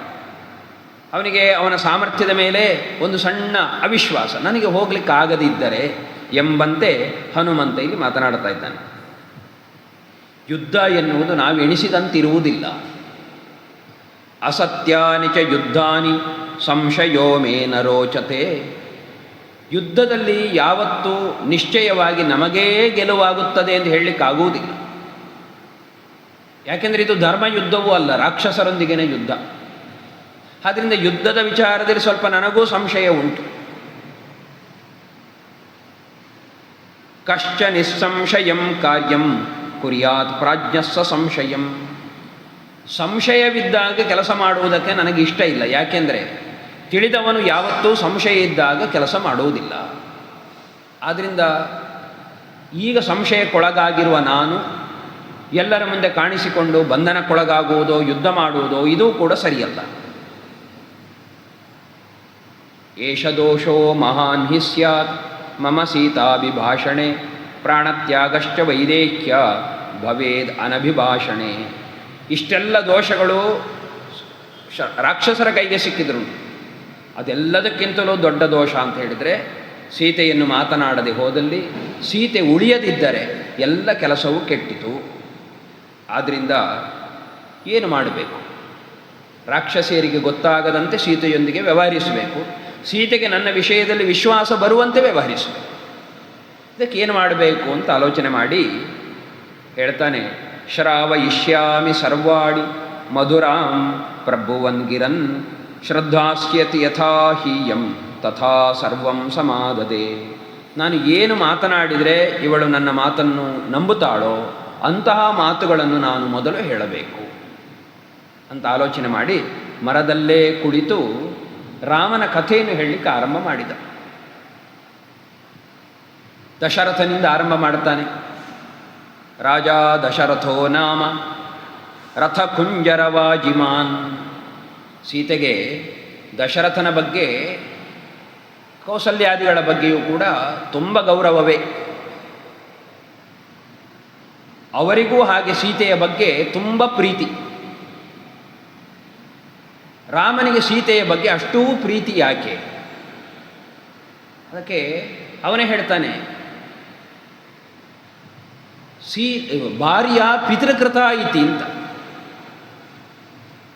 ಇವಳು ನನ್ನ ತಂದೆ ತಾಯಿಗಳು ನೋಡಿ ಮದುವೆ ಮಾಡಿಸಿದ ಹೆಂಡತಿ ಎನ್ನುವ ಕಾರಣಕ್ಕೋಸ್ಕರ ರಾಮನಿಗೆ ಸೀತೆಯ ಮೇಲೆ ಅಷ್ಟೂ ಪ್ರೀತಿ ಅಂತ. ಧನುರ್ಭಂಗ ಮಾಡಿ ಪಣದಂತೆ ಸೀತೆಯನ್ನು ಪಡೆದವ ರಾಮ. ಇಷ್ಟೆಲ್ಲ ಆದ ಮೇಲೆ ತಂದೆ ತಾಯಿಗೆ ಸುದ್ದಿ ಹೋಗಿ ಅವರು ಬಂದು ಮದುವೆಯಲ್ಲಿ ನಿಂತದ್ದು. ಆದರೆ ರಾಮ ಹೇಳ್ತಾನೆ, ತಂದೆ ತಾಯಿಗಳು ಮದುವೆ ಮಾಡಿಸಿದ ಹೆಂಡತಿ ಇವಳು. ಯಾಕೆಂದರೆ ದಶರಥ ಮತ್ತು ಕೌಸಲ್ಯಗೆಲ್ಲ ನಾವೇ ಹುಡುಕಿ ಹುಡುಗಿಯನ್ನು ಒಪ್ಪಿ ಮದುವೆ ಮಾಡಿಸಿದ್ದರೆ ಎಂಥವಳು ಸಿಕ್ತಿದ್ಲೋ ಅದಕ್ಕಿಂತಲೂ ಹೆಚ್ಚಿನವಳು ರಾಮನಿಗೆ ಸಿಕ್ಕಿದ್ದಾಳೆ ಎನ್ನುವ ಕಾರಣಕ್ಕೋಸ್ಕರ ತಾವೇ ಮದುವೆ ಮಾಡಿಸಿದ್ದಕ್ಕಿಂತಲೂ ಹೆಚ್ಚಿನ ಸಂತೋಷ, ನಾವೇ ನೋಡಿದ ಹೆಣ್ಣು ಎನ್ನುವ ಭಾವನೆಯಲ್ಲೇ ಸೀತೆಯನ್ನು ಕಂಡಿದ್ದಾರೆ. ನನ್ನ ತಂದೆ ತಾಯಿಗಳಿಗೆ ಇಂತಹ ಪ್ರೀತಿ ಇವಳ ಮೇಲೆ ಬಂದಿದೆಯಲ್ಲ ಎನ್ನುವುದು ರಾಮನ ಪ್ರೀತಿಗೊಂದು ಕಾರಣ ಅಂತ. ಅಂತಹ ಸೀತೆಯ ಎದುರಿನಲ್ಲಿ ದಶರಥನ ಬಗ್ಗೆ ಒಂದು 4 ಮಾತು ಹೇಳಬೇಕು. ಅವರ ಬಗ್ಗೆಯೂ ಸೀತೆಗೆ ಅಷ್ಟು ಪ್ರೀತಿ. ಆದ್ದರಿಂದ ದಶರಥನಿಂದ ಆರಂಭ ಮಾಡಿದ. ರಾಜ ದಶರಥೋ ನಾಮ ಅಂತ ಶುರು ಮಾಡಿದ. ದಶರಥನ ಗುಣಗಾನ ಮಾಡ್ತಾನೆ. ಅವನಲ್ಲಿ ಚದುರಂಗ ಬಲವಿತ್ತು, ರಥ, ಆನೆ, ಕುದುರೆ ಎಲ್ಲವೂ ಇತ್ತು. ಪುಣ್ಯಶೀಲ, ಮಹಾಕೀರ್ತಿ ಉಳ್ಳವನು, ರಾಜಋಷಿ, ಗುಣಶ್ರೇಷ್ಠ, ತಪಸ್ಸಿನಲ್ಲಿ ಋಷಿಗಳಿಗೆ ಸಮಾನನಾದವನು, ಚಕ್ರವರ್ತಿ. ಇನ್ನು ಯಾವತ್ತೂ ಹಿಂಸೆಯ ಸ್ವಭಾವದವನಲ್ಲ. ಅತ್ಯಂತ ದಯಾಲು, ಸತ್ಯಪರಾಕ್ರಮ, ಇಕ್ಷ್ವಾಕು ವಂಶದಲ್ಲಿ ಶ್ರೇಷ್ಠ.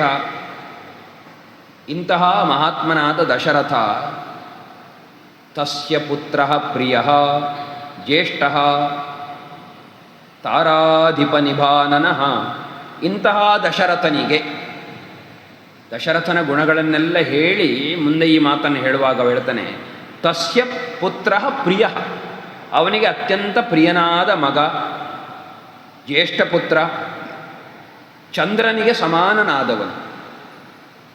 ಅಂತಹ ರಾಮ ಅಂತ ಅವನ ಹೆಸರು. ವಿಶೇಷಜ್ಞ ಶ್ರೇಷ್ಠ ಸರ್ವಧನುಷ್ಮತಾಂ, ಎಲ್ಲ ಬಿಲ್ಗಾರರಲ್ಲಿಯೂ ಕೂಡ ಅತ್ಯಂತ ಶ್ರೇಷ್ಠನಾದವನು. ಆರಂಭದಲ್ಲಿ ವಾಲ್ಮೀಕಿ ಮಹರ್ಷಿಗಳ ಪ್ರಶ್ನೆಗೆ ಉತ್ತರ ಕೊಡುವಾಗ ರಾಮನ ಗುಣಗಾನ ಏನಾಗಿತ್ತೋ ಅದೆಲ್ಲವೂ ಪುನಃ ಇಲ್ಲಿ ಸಂಗ್ರಹವಾಗಿ ಬರ್ತದೆ. ರಕ್ಷಿತ ಸ್ವಸ್ಯ ವೃತ್ತಸ್ಯ, ತನ್ನ ವೃತ್ತ, ತನ್ನ ಶೀಲ, ತನ್ನ ಚಾರಿತ್ರ್ಯವನ್ನು ಯಾವತ್ತೂ ರಾಮ ರಕ್ಷಣೆ ಮಾಡಿಕೊಂಡವ. ಸ್ವಜನಸ್ಯಾಪಿ ರಕ್ಷಿತ, ತನ್ನವರನ್ನೂ ರಕ್ಷಣೆ ಮಾಡಿದವ. ರಕ್ಷಿತ ಜೀವಲೋಕಸ್ಯ, ಸಮಸ್ತ ಜೀವಲೋಕಕ್ಕೂ ರಕ್ಷಕ, ಕೇವಲ ಮನುಷ್ಯರಿಗೆ ಮಾತ್ರ ಅಲ್ಲ, ಸಕಲ ಜೀವಲೋಕದ ರಕ್ಷಕ. ಧರ್ಮಸ್ಯ ಚ ಪರಂತಪ, ಧರ್ಮದ ರಕ್ಷಕನೂ ಹೌದು. ಈ ರೀತಿ ಎಲ್ಲದಕ್ಕೂ ರಕ್ಷಕನಾಗಿರುವಂಥವನು ರಾಮ. ಅವನು ತಸ್ಯ ಸತ್ಯಾಭಿಸಂಧಸ್ಯ ವೃದ್ಧಸ್ಯ ವಚನಾತ್ ಪಿತುಃ ಸಭಾರ್ಯ ಸಹ ಭ್ರಾತ್ರ ವೀರ ಪ್ರವ್ರಾಜಿತೋ ವನಂ. ಅಂತಹ ರಾಮ ಸತ್ಯಸಂಧನಾದಂತಹ ತನ್ನ ತಂದೆಯ ಮಾತಿನಂತೆ ಸಹೋದರ ಮತ್ತು ಮಡದಿಯಿಂದ ಕೂಡಿಕೊಂಡವನಾಗಿ ಕಾಡಿಗೆ ಬಂದ. ಸಂಕ್ಷಿಪ್ತವಾಗಿ ಘಟನೆಯನ್ನು ಹನುಮಂತ ಹಾಡ್ತಾ ಇದ್ದಾನೆ. ತೇನ ತತ್ರ ಮಹಾರಣ್ಯೆ ಮೃಗಯಾಂ ಪರಿಧಾವತ ರಾಕ್ಷಸಾ ನಿಹತಾ ಶೂರ ಬಹವಃ ಕಾಮರೂಪಿಣಃ. ಈ ಕಾಡಿನಲ್ಲಿದ್ದ ರಾಮ ಆಗಾಗ ಬೇಟೆಗೆ ಹೋಗುವ ಸಂದರ್ಭದಲ್ಲಿ ಅನೇಕ ರಾಕ್ಷಸರು ಅವನಿಂದ ಕೊಲ್ಲಲ್ಪಟ್ಟರು. ಹೀಗೆ ತನ್ನವರೆಲ್ಲ ರಾಮನಿಂದ ಕೊಲ್ಲಲ್ಪಟ್ಟರು ಎನ್ನುವ ವಿಷಯವನ್ನು ಕೇಳಿದ ರಾವಣ ಜನಸ್ಥಾನವಧಂ ಶ್ರುತ್ವ ಹತೌ ಚ ಕರದೂಷಣೌ ತತಸ್ತ್ವಮರ್ಷ ಅಪಹೃತ ಜಾನಕಿ ರಾವಣೇನತು. ಹೀಗೆ ರಾಕ್ಷಸರೆಲ್ಲ ಕೊಲ್ಲಲ್ಪಟ್ಟಾಗ ಕೋಪಗೊಂಡಂತಹ ರಾವಣನಿಂದ ಮೋಸದಿಂದ ಜಾನಕಿಯು ಅಪಹರಿಸಲ್ಪಟ್ಟಳು. ಸಮಾರ್ಗಮಾಣಸ್ತಾಂ ದೇವೀಂ ರಾಮ ಸೀತಾಂ ಅನಿಂದಿತಾಂ ಆಸಸಾದವನೇ ಮಿತ್ರಂ ಸುಗ್ರೀವಂ ನಾಮ ವಾನರಂ.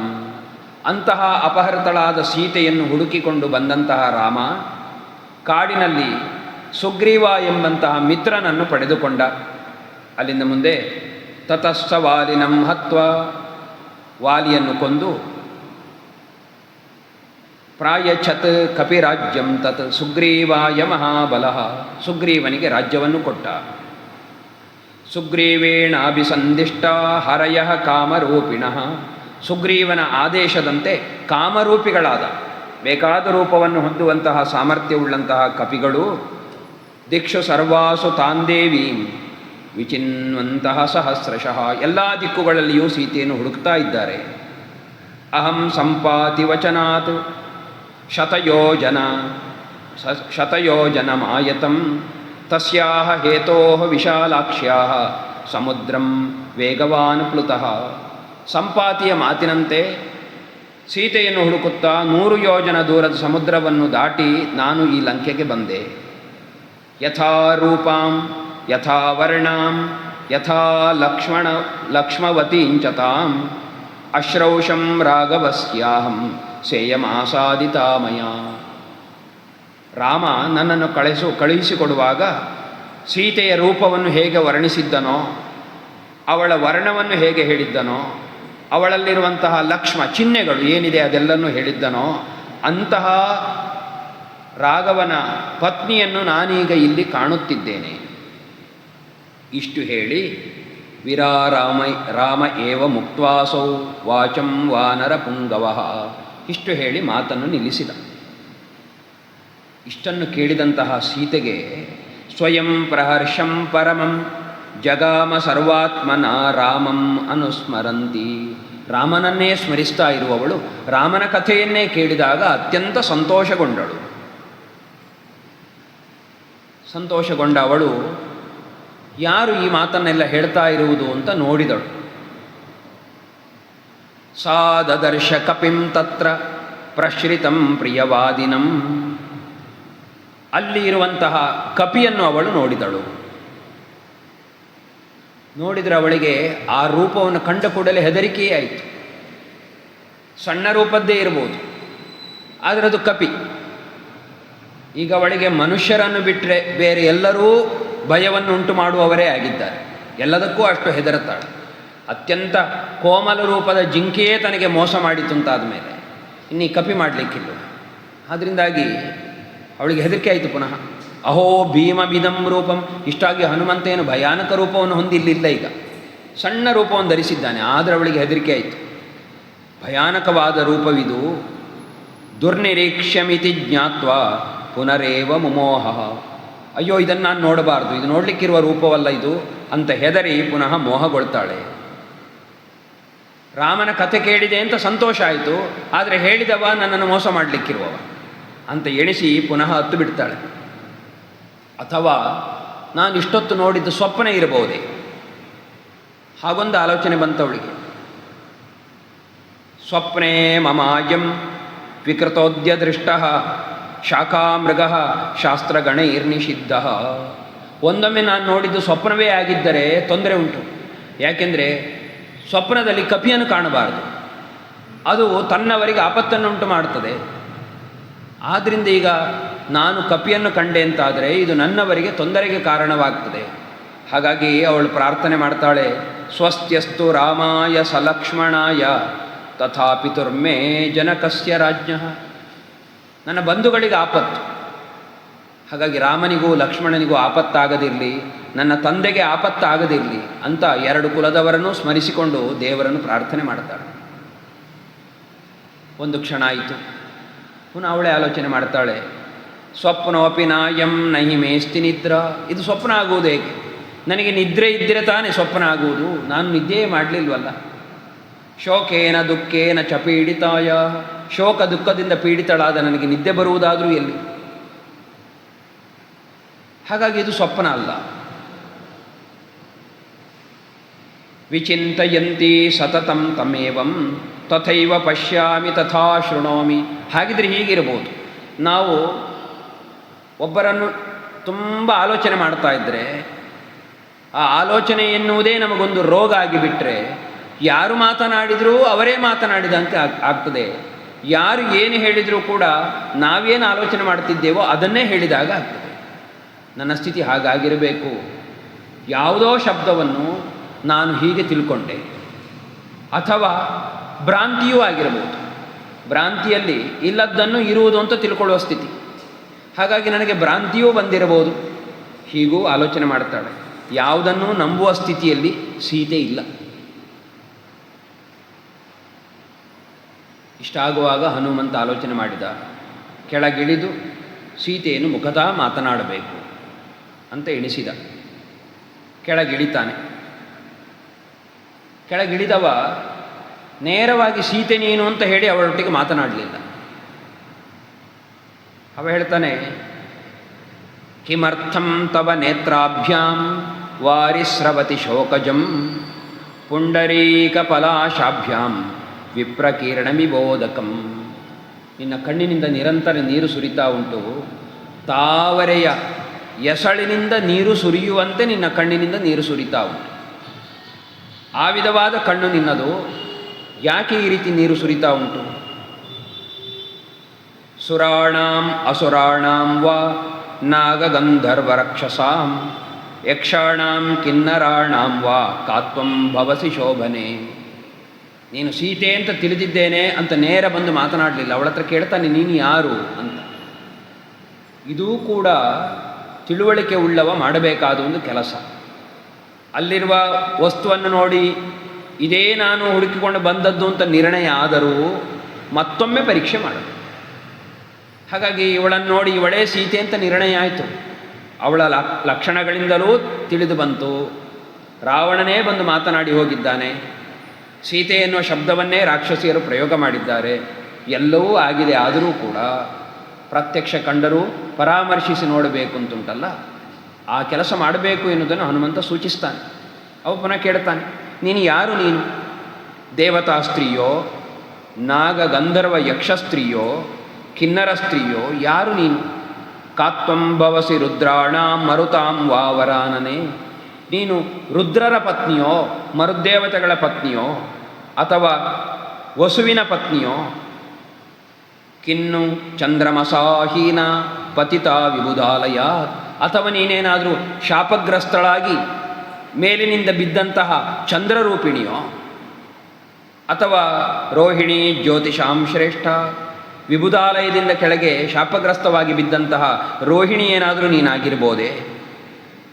ಅಥವಾ ಕೋಪಾದ್ವಾ ಯದಿವಾ ಮೋಹಾದ್ ಭರ್ತಾರಮಸಿತೆ ಕ್ಷಣೆ ವಸಿಷ್ಠಂ ಕೋಪಯಿತ್ವಾ ತ್ವಂ ನಾಸಿ ಕಲ್ಯಾಣಿ ಅರುಂಧತಿ. ಅಥವಾ ಏನಾದರೂ ವಸಿಷ್ಠನಿಗೆ ಆಕಸ್ಮಿಕವಾಗಿ ಕೋಪವನ್ನುಂಟು ಮಾಡಿ ಅವನಿಂದ ಶಾಪಗ್ರಸ್ತಳಾಗಿ ಈ ರೀತಿ ಇಲ್ಲಿಗೆ ಬಂದು ಬಿದ್ದಿರುವಂತಹ ಅರುಂಧತಿಯೋ ನೀನು? ಕೋನು ಪುತ್ರ ಪಿತಾ ಭ್ರಾತ ಭರ್ತಾವಾತೆ ಸುಮಧ್ಯಮೇ ಅಸ್ಮಾನ್ ಲೋಕಾದ್ ಅಮಂ ಲೋಕಂ ಗತಂ ತ್ವಂ ಅನುಶೋಚಸಿ.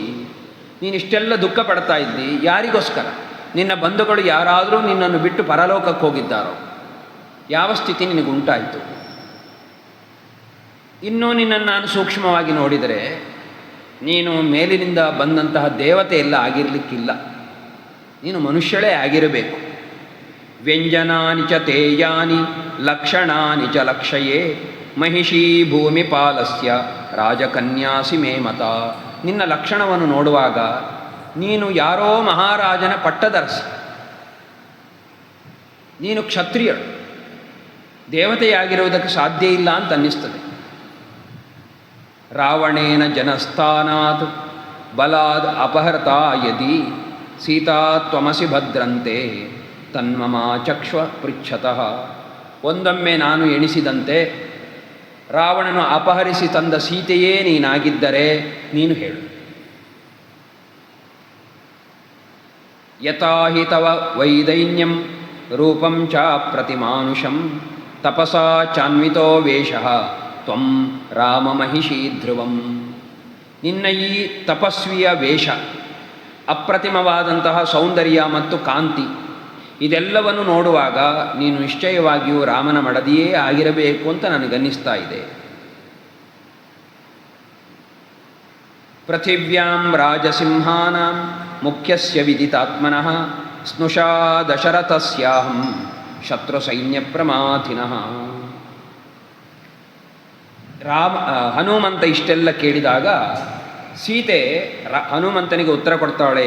ಉವಾಚ ವಾಕ್ಯಂ ವೈದೇಹಿ ಹನುಮಂತಂ ದ್ರುಮಾಶ್ರಿತ.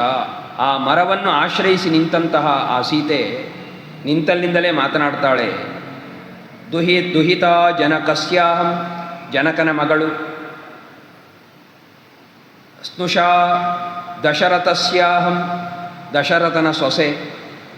ಸೀತೇತಿ ನಾಮ್ನಾ ಚೋಕ್ತಾಹಂ ಭಾರ್ಯಾ ರಾಮಸ್ಯ ಧೀಮತಃ. ಸೀತಾ ಎಂದು ಕರೆಯಲ್ಪಟ್ಟಂತಹ ನಾನು ರಾಮನ ಮಡದಿ ಅಂತ ಹೇಳಿದೆ. ಆಮೇಲೆ ಹೇಳಿಕೊಳ್ಳಿಕ್ಕೆ ಯಾರಾದರೂ ಸಿಕ್ಕಿದರೆ ಒಂದಷ್ಟು ಹೇಳಿಕೊಳ್ಳಿಕ್ಕಿರ್ತದೆ.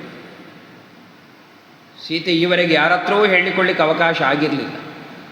ಆದ್ದರಿಂದ ಅವಳು ಮುಂದುವರೆದು ಹೇಳ್ತಾಳೆ, ಸಮಾದ್ವಾದಶ ತತ್ರಾಹಂ ರಾಘವಸ್ಯ ನಿವೇಶನೆ ಭುಂಜಾನ ಮಾನುಷಾನ್ ಭೋಗಾನ್ ಸರ್ವಕಾಮ ಸಮೃದ್ಧಿನಿ. ಮದುವೆಯಾಗಿ ದಶರಥನ ಮನೆಗೆ ಬಂದವಳು 12 ವರ್ಷಗಳ ಕಾಲ ಎಲ್ಲ ಸುಖಭೋಗಗಳನ್ನು ಅನುಭವಿಸ್ತಾ ಇದ್ದೆ. ತತಃ ತ್ರಯೋದಶೇ ವರ್ಷೆ 13ನೇ ವರ್ಷದಲ್ಲಿ ರಾಜ್ಯೇನ ಇಕ್ಷ್ವಾಕು ನಂದನಂ ಅಭಿಷೇಚಯಿತುಂ ರಾಜ ಸೋಪಾಧ್ಯಾಯ ಪ್ರಚಕ್ರಮೆ. ಪುರೋಹಿತರಿಂದ ಕೂಡಿಕೊಂಡಂತಹ ರಾಜ ದಶರಥ ರಾಮನನ್ನು ರಾಜ ಮಾಡಬೇಕು ಅಂತ ಆಲೋಚನೆ ಮಾಡಿದ. ಆದರೆ ಈ ವಿಚಾರ ಗೊತ್ತಾದ ಕೂಡಲೇ ಕೈಕೇಯಿ ತಡೆದಳು. ಕೈಕೇಯಿ ಹೇಳ್ತಾಳೆ, ನ ಪಿಬೇಯಂ ನ ಖಾದೇಯಂ ಪ್ರತ್ಯಹಂ ಮಮ ಭೋಜನಂ ಏಷ ಮೇ ಜೀವಿತಸ್ಯಾಂತೋ ರಾಮೋ ಯದಭಿಷಿಚ್ಯತೆ. ರಾಮನಿಗೆ ನೀನು ಅಭಿಷೇಕ ಮಾಡುವುದಾದರೆ ನಾನಿನ್ನೇನನ್ನೂ ಕುಡಿಯುವುದಿಲ್ಲ, ಏನನ್ನೂ ತಿನ್ನುವುದಿಲ್ಲ, ಯಾವುದನ್ನೂ ನಾನು ಸ್ವೀಕರಿಸುವುದಿಲ್ಲ ಅಂತ ಹಠ ಹಿಡಿತಾಳೆ. ಯತ್ತು ದುಕ್ತಂ ತ್ವಯಾ ವಾಕ್ಯಂ ಪ್ರೀತ್ಯ ನೃಪತಿ ಸತ್ತಮ ತಚ್ಚೇನ್ನ ವಿತತಂ ಕಾರ್ಯಂ ವನಂ ಗಚ್ಚತು ರಾಘವ. ನೀನು ನನಗೆ ಹಿಂದೆ ಮಾತು ಕೊಟ್ಟಿದ್ದಿ, ನೀನು ಸತ್ಯವಾಕ್ಯನಾಗಿದ್ದಿ, ಆ ಮಾತನ್ನು ನೀನು ಉಳಿಸಿಕೊಳ್ಳುವುದಾದರೆ ರಾಮನು ಕಾಡಿಗೆ ಹೋಗಲಿ ಅಂತ ಆಕೆ ಹೇಳಿದಳು. ಆಗ ತತಸ್ತು ಸ್ಥವಿರೋ ರಾಜ ಸತ್ಯಧರ್ಮೇ ವ್ಯವಸ್ಥಿತಃ ಜ್ಯೇಷ್ಠಂ ಯಶಸ್ವಿನಂ ಪುತ್ರಂ ರುದನ್ ರಾಜ್ಯಮಯಾಚತ. ಆಗ ವೃದ್ಧನೂ ಸತ್ಯಧರ್ಮನೂ ಆದಂತಹ ದಶರಥ ಕಣ್ಣೀರನ್ನು ಸುರಿಸುತ್ತಾ ರಾಮನ ಬಳಿಯಲ್ಲಿ ಮರಳಿ ರಾಜ್ಯವನ್ನು ಯಾಚಿಸಿದ. ನೀನು ರಾಜ ಅಂತ ಮಾತು ಕೊಟ್ಟಾಯ್ತು, ಮಾತು ಕೊಟ್ಟರೆ ಮುಗೀತು, ರಾಜ್ಯವನ್ನು ಕೊಟ್ಟಾಯಿತು. ಮರಳಿ ರಾಜ್ಯವನ್ನು ಪಡಿಬೇಕು ಅಂತಾದರೆ ಮಗನನ್ನೇ ಯಾಚನೆ ಮಾಡಬೇಕು ಅಂತಹ ಸ್ಥಿತಿ ಬಂತು. ಯಾಚನೆ ಮಾಡಿದ. ಆದರೆ ರಾಮ ಏನು ಮಾಡಿದ? ಸಪಿತರು ವಚನಂ ಶ್ರೀಮಾನ್ ಅಭಿಷೇಕಾತ್ ಪರಂ ಪ್ರಿಯಂ ಮನಸಾ ಪೂರ್ವಮಾಸಾದ್ಯ ವಾಚ ಪ್ರತಿಗೃಹೀತವಾನ್. ಹಿಂದೆ ದಶರಥ ಹೇಳಿದ ಮಾತನ್ನು ಗ್ರಹಿಸಿದ್ದ, ನೀನು ರಾಜ ಎಂಬ ಮಾತನ್ನು ಗ್ರಹಿಸಿದ್ದ. ಈಗ ಏನು ಮಾಡಿದ ಅಂದರೆ ದಶರಥ ರಾಜ್ಯವನ್ನು ನೀನು ಬಿಡಬೇಕಾಗ್ತದೆ ಎಂಬ ಅಭಿಪ್ರಾಯವನ್ನು ವ್ಯಕ್ತಪಡಿಸಿದಾಗ ದಶರಥನ ಮಾತನ್ನು ಗ್ರಹಿಸುವುದಕ್ಕಿಂತ ಒಪ್ಪಿಕೊಳ್ಳುವುದಕ್ಕಿಂತ ಮೊದಲೇ ಮನಸ್ಸಿನಿಂದ ವನವಾಸವನ್ನು ಒಪ್ಪಿಕೊಂಡ. ಆಮೇಲೆ ದಶರಥನ ಮಾತನ್ನು ಒಪ್ಪಿಕೊಂಡ. ರಾಜ್ಯಾಭಿಷೇಕಕ್ಕಾಗುವಾಗ ಮೊದಲು ಮಾತನ್ನು ಒಪ್ಪಿಕೊಂಡದ್ದು, ಆಮೇಲೆ ರಾಜ್ಯಾಭಿಷೇಕ ಎನ್ನುವುದನ್ನು ಮನಸ್ಸಿನಿಂದ ಒಪ್ಪಿಕೊಂಡದ್ದು. ಅದೇ ರಾಜ್ಯವನ್ನು ಬಿಡಬೇಕು ಅಂತಾದಾಗ ಮನಸ್ಸಿನಿಂದ ಮೊದಲು ಒಪ್ಪಿಕೊಂಡ, ಆಮೇಲೆ ಮಾತಿನಿಂದ ಒಪ್ಪಿಕೊಂಡ. ಹೀಗೆ ಸಾಹಂ ತಸ್ಯಾಗ್ರತಸ್ತೂರ್ಣಂ ಪ್ರಸ್ಥಿತ ವನಚಾರಿಣಿ ನಹಿಮೇ ತೇನ ಹೀನಾಯ ವಾಸಃ ಸ್ವರ್ಗೇಪಿ ರೋಚತೆ. ಅಂತಹ ರಾಮನನ್ನು ಅನುಸರಿಸಿ ಅವನೊಟ್ಟಿಗೆ ನಾನು ಬಂದೆ. ರಾಮನಿಲ್ಲದಿದ್ದರೆ ನನಗೆ ಸ್ವರ್ಗವೂ ರುಚಿಸುವುದಿಲ್ಲ.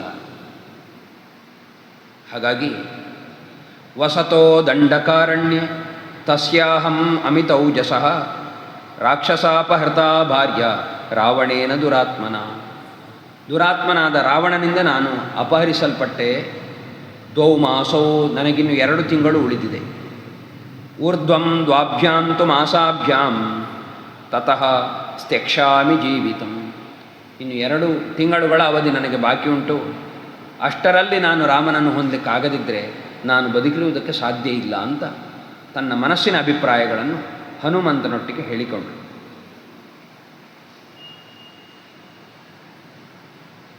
ಆಗ ಹನುಮಂತ ಅವಳನ್ನು ಸಮಾಧಾನಪಡಿಸಿ ಹೇಳ್ತಾನೆ, ಅಹಂ ರಾಮಸ್ಯ ಸಂದೇಶಾತ್ ದೇವಿ ದೂತಃ ತವಾಗತಃ. ರಾಮನ ಸಂದೇಶದಿಂದಲೇ ಅವನ ದೂತನಾಗಿ ನಾನು ಇಲ್ಲಿಗೆ ಬಂದದ್ದು. ವೈದೇಹಿ ಕುಶಲೀ ರಾಮ ತ್ವಾಂಚ ಕೌಶಲಮಬ್ರವೀತ್. ದುಃಖಿಸಬೇಡ, ರಾಮ ಕುಶಲಿಯಾಗಿದ್ದಾನೆ, ನಿನ್ನ ಕುಶಲವನ್ನು ಕೇಳಿದ್ದಾನೆ. ರಾಮ ಯೋ ಬ್ರಾಹ್ಮಂ ಅಸ್ತ್ರಂ ವೇದಾಂಶ್ಚ ವೇದ ವೇದ ವಿದಾಂವರಃ ಸತ್ವಾಂ ದಾಶರಥೀ ರಾಮೋ ದೇವಿ ಕೌಶಲಮಬ್ರವೀತ್. ನಿನ್ನ ಕೌಶಲವನ್ನು ಕೇಳಿದ ರಾಮ ಯಾರು ಅಂದರೆ, ಬ್ರಹ್ಮಾಸ್ತ್ರವನ್ನು ಯಾರು ತಿಳಿದಿದ್ದಾನೋ, ವೇದಗಳನ್ನು ಯಾರು ಅರಿತಿದ್ದಾನೋ ಅಂತಹ ರಾಮ. ಅಸ್ತ್ರಗಳಲ್ಲೇ ಪರಮಾಸ್ತ್ರ. ಅಂತಹ ಬ್ರಹ್ಮಾಸ್ತ್ರವನ್ನು ಪಡೆದವನು ರಾಮ ಅಂದರೆ ಅವನ ಪರಾಕ್ರಮ ಸಿದ್ಧವಾಯಿತು. ವೇದಗಳೆಲ್ಲವನ್ನೂ ತಿಳಿದವನು ಎನ್ನುವುದರಿಂದ ಅವನ ಧರ್ಮಾತ್ಮತ್ವ ಸಿದ್ಧವಾಯಿತು. ಇಂತಹ ಧರ್ಮಾತ್ಮನೂ ಅತುಲ ಪರಾಕ್ರಮಿಯೂ ಆದಂತಹ ರಾಮ ನಿನ್ನ ಕೌಶಲವನ್ನು ಕೇಳಿದ್ದಾನೆ. ರಾಮ ಮಾತ್ರ ಕೇಳಿದ್ದಲ್ಲ, ಲಕ್ಷ್ಮಣಶ್ಚ ಮಹಾತೇಜ ಭರ್ತುಸ್ತೆ ಅನುಚರ ಪ್ರಿಯ. ನಿನ್ನ ಗಂಡನಿಗೆ ಪ್ರಿಯನಾದ ಅನುಚರನಾಗಿರುವಂತಹ ಲಕ್ಷ್ಮಣನು ಕೃತವಾನ್ ಶೋಕ ಸಂತಪ್ತ ಶಿರಸಾ ತೇಬಿವಾದನಂ, ತಲೆಯಿಂದಲೇ ನಿನಗೆ ನಮನವನ್ನು ಅರ್ಪಿಸಿ ತಲೆ ಮೇಲೆ ಕೈಯಿಟ್ಟು ಕೈ ಮುಗಿತು ನಿನ್ನ ಕ್ಷೇಮ ವಿಚಾರವನ್ನು ಕೇಳಿದ್ದಾನೆ. ಆದ್ದರಿಂದ ಅವರೆಲ್ಲರೂ ನಿನ್ನನ್ನು ಪಡೆಯುವುದಕ್ಕೆ ಸಿದ್ಧರಾಗಿದ್ದಾರೆ. ಅದಕ್ಕೆ ಬೇಕಾದ ಮಾರ್ಗ ಆಗಬೇಕು, ಅದಕ್ಕೋಸ್ಕರ ನಾನು ಬಂದವ, ಹಾಗಾಗಿ ನಿಮ್ಮ ಸಮಾಗಮ ಆಗ್ತದೆ ಅಂತ ಹೇಳಿ ಅವ ಹೇಳುವ ಮಾತು ಕಲ್ಯಾಣಿ ಬತ ಗಾಥೇಯಂ ಲೌಕಿಕಿ ಪ್ರತಿಭಾತಿಮೆ. ಜನಸಾಮಾನ್ಯರು ಆಡುವ ಒಂದು ಮಾತು ನನಗೀಗ ನೆನಪಾಗ್ತಾ ಉಂಟು, ಏತಿ ಜೀವಂತಮಾನಂದ ನರಂ ವರ್ಷಶತಾದಪಿ. ಒಬ್ಬ ಮನುಷ್ಯನನ್ನು 100 ವರ್ಷಗಳ ನಂತರವಾದರೂ ಆನಂದ ಹುಡುಕಿಕೊಂಡು ಬರ್ತದೆ. ಅಂತಹ ಆನಂದ ಕಾಲ ಪ್ರಾಪ್ತವಾಗಿದೆ ನಿನಗೆ. ಈ ರೀತಿಯಲ್ಲಿ ಅವಳಿಗೆ ಸಮಾಧಾನ ಮಾಡಿದ. ಇನ್ನೂ ದೂರದಲ್ಲಿ ನಿಂತು ಮಾತನಾಡ್ತಿದ್ದಾನೆ. ಇನ್ನೂ ಸಮೀಪಕ್ಕೆ ಬಂದು ಇನ್ನೂ ಪ್ರೀತಿಯಿಂದ ಅವಳಲ್ಲಿ ಮಾತನಾಡಿಸಿ ಅವಳಿಗೆ ಸಮಾಧಾನ ಮಾಡಬೇಕು ಅಂತ ಎಣಿಸಿ ಇನ್ನೂ ಹತ್ತಿರಕ್ಕೆ ಬಂದ. ಈ ಪ್ರಿಯರಾದವರು ಹತ್ತಿರಕ್ಕೆ ಬಂದು ಮಾತನಾಡುವುದು ಕೂಡ ಒಂದು ಹೆಚ್ಚಿನ ಸಮಾಧಾನವನ್ನುಂಟು ಮಾಡುತ್ತದೆ. ಅದಕ್ಕೋಸ್ಕರ ಹನುಮಂತ ಆ ರೀತಿ ಮಾಡಿ ಅವಳ ಹತ್ತಿರಕ್ಕೆ ಬರಲಿಕ್ಕೆ ಪ್ರಯತ್ನ ಮಾಡಿದ. 4 ಹೆಜ್ಜೆ ಬರ್ತಾನೆ. ಆಗ ತಂ ದೃಷ್ಟ್ವಾ ವಂದಮಾನಂತು ಸೀತಾ ಶಶಿನಿಭಾಸನ ಅಬ್ರವೀದ್ ದೀರ್ಘಮುಶ್ವಸ್ಯ ವಾನರಂ ಮಧುರಸ್ವರ. ಅವಳು ಸಮೀಪಕ್ಕೆ ಬಂದಂತಹ ಹನುಮಂತನನ್ನು ನೋಡಿ ಹೇಳ್ತಾಳೆ, ಮಯಾ ಪ್ರವಿಷ್ಟೋ ಮಾಯಾವಿ ಯದಿ ತ್ವಂ ರಾವಣ ಸ್ವಯಂ ಉತ್ಪಾದಯಸಿ ಮೇ ಭೂಯಃ ಸಂತಾಪಂತನ್ನ ಶೋಭನಂ. ಅವ ಹತ್ತಿರಕ್ಕೆ ಬಂದಾಗ ಪುನಃ ಅವಳಿಗೆ ಸಂದೇಹ ಆಯಿತು. ನನ್ನಲ್ಲಿ ವಿಶ್ವಾಸವನ್ನು ಉಂಟು ಮಾಡಿ ನನ್ನ ಬಳಿಗೆ ರಾವಣನೇ ಬರ್ತಾ ಇರ್ಬೋದೇ. ಅದಕ್ಕೆ ಅವಳು ಹೇಳ್ತಾಳೆ, ಒಂದೊಮ್ಮೆ ನೀನು ರಾವಣನಾಗಿದ್ದರೆ ಈ ರೀತಿ ವಿಶ್ವಾಸವನ್ನು ಉಂಟು ಮಾಡಿ ನನ್ನನ್ನು ಪೀಡಿಸುವುದು ಸರಿಯಲ್ಲ, ನೀನು ಬರಬಾರದು. ಸ್ವಂ ಪರಿತ್ಯಜ್ಯ ರೂಪಂ ಯಃ ಪರಿವ್ರಾಜಕ ರೂಪದೃಕ್ ಜನಸ್ಥಾನೇ ಮಯಾ ದೃಷ್ಟ ತ್ವಂಸ ಏವಾಸಿ ರಾವಣ. ಆವತ್ತು ನಿನ್ನ ರೂಪವನ್ನು ಮರೆಮಾಚಿ ಸನ್ಯಾಸಿಯಂತೆ ನನ್ನ ಬಳಿಗೆ ಬಂದು ಆವತ್ತು ನನಗೆ ಏನೊಂದು ಮೋಸ ಮಾಡಿದಿ, ಅದೇ ರಾವಣ ನೀನೀಗ ರೂಪಾಂತರದಲ್ಲಿ ಪುನಃ ಮೋಸ ಮಾಡುವುದಕ್ಕೆ ನನ್ನ ಬಳಿಗೆ ಬರ್ತಾ ಇರ್ಬೋದು. ಹಾಗಿದ್ರೆ ನೀನು ನನ್ನ ಹತ್ರಕ್ಕೆ ಬರಬೇಡ. ಅಥವಾ ನೈತದೇವಂ ಹಿ ಯನ್ಮಯಾ ಪರಿಶಂಕಿತಂ ಮನಸೋ ಹಿ ಮಮ ಪ್ರೀತಿ ಉತ್ಪನ್ನಾ ತವ ದರ್ಶನಾತ್. ಅಥವಾ ನಿನ್ನನ್ನು ಕಂಡೊಡನೆ, ನಿನ್ನ ಮಾತನ್ನು ಕೇಳಿದೊಡನೆ ನನಗೇನೊಂದು ನಿನ್ನ ಬಗ್ಗೆ ಪ್ರೀತಿ ಉಂಟಾಗಿದೆಯೋ ಆ ಪ್ರೀತಿಗೆ ಕಾರಣೀಭೂತನಾದ ವ್ಯಕ್ತಿ ನೀನು. ನಿಜವಾಗಿಯೂ ರಾಮನ ಸಂದೇಶವಾಹಕನಾಗಿದ್ದರೆ ನೀನೊಂದು ಕೆಲಸ ಮಾಡು. ಪೃಚ್ಛಾಮಿ ತ್ವಾಂ ಹರಿಶ್ರೇಷ್ಠ ಪ್ರಿಯಾ ರಾಮಕಥಾ ಹಿಮೆ. ನನಗೆ ರಾಮನ ಕಥೆ ತುಂಬ ಇಷ್ಟ. ನೀನು ಬಂದವನು ಒಂದಷ್ಟು ಹೇಳಿದ್ದಿ, ನಾನು ಹೇಳಿಕೊಂಡಿದ್ದೇನೆ. ಹೇಳಿದರೂ ತೃಪ್ತಿ ಇಲ್ಲ, ಕೇಳಿದರೂ ತೃಪ್ತಿ ಇಲ್ಲ. ಹಾಗಿದ್ರೆ ರಾಮನ ಕಥೆಯನ್ನು ಪುನಃ ನನಗೆ ಹೇಳು. ನಿನ್ನ ಮೇಲೆ ಪುನಃ ನನಗೆ ವಿಶ್ವಾಸ ಬರಬಹುದು. ಗುಣಾನ್ ರಾಮಸ್ಯ ಕಥಯ ಪ್ರಿಯಸ್ಯ ಮಮ ವಾನರ ಚಿತ್ತಂ ಹರಸಿ ಮೇ ಸೌಮ್ಯ ನದೀಕೂಲಂ ಯಥಾರಯ. ಹೇಗೆ ವೇಗವಾಗಿ ಸಾಗುವ ನದಿ ಇಕ್ಕೆಲಗಳನ್ನು ಕೊಚ್ಚಿ ಹೋಗ್ತದೋ ಹಾಗೆ ನನ್ನ ಸಂಶಯವನ್ನು ಕೊಚ್ಚುವಂತೆ ನೀನು ರಾಮನ ಕಥೆಯನ್ನು ಹೇಳು. ತನ್ಮೂಲಕ ನನಗೊಂದಷ್ಟು ವಿಶ್ವಾಸ ಬರುವಂತೆ ಮಾಡು, ಇಲ್ಲದಿದ್ದರೆ ನಿನ್ನ ಮೇಲೆ ನನಗೆ ನಂಬಿಕೆ ಇಲ್ಲ ಅಂತ ಸೀತೆ ಹೇಳುತ್ತಾಳೆ. ಆಗ ಪುನಃ ರಾಮ ಅವಳಿಗೆ ಇಷ್ಟವಾಗುವಂತೆ ಸಮಾಧಾನ ಆಗುವಂತೆ ರಾಮನ ಕಥೆಯನ್ನು ಪುನಃ ಒಂದಷ್ಟು ಹೇಳಲಿಕ್ಕೆ ಆರಂಭ ಮಾಡ್ತಾನೆ ಎಂಬಲ್ಲಿಗೆ ಇವತ್ತಿನ ಕಥಾಭಾಗವನ್ನು ರಾಮನಿಗೂ ಹನುಮಂತನಿಗೂ ವಾಲ್ಮೀಕಿಗಳಿಗೂ ನಿಮಗೂ ವಂದಿಸಿ ಮುಗಿಸ್ತಾ ಇದ್ದೇನೆ. ಶ್ರೀಕೃಷ್ಣ ಅರ್ಪಣಮಸ್ತು.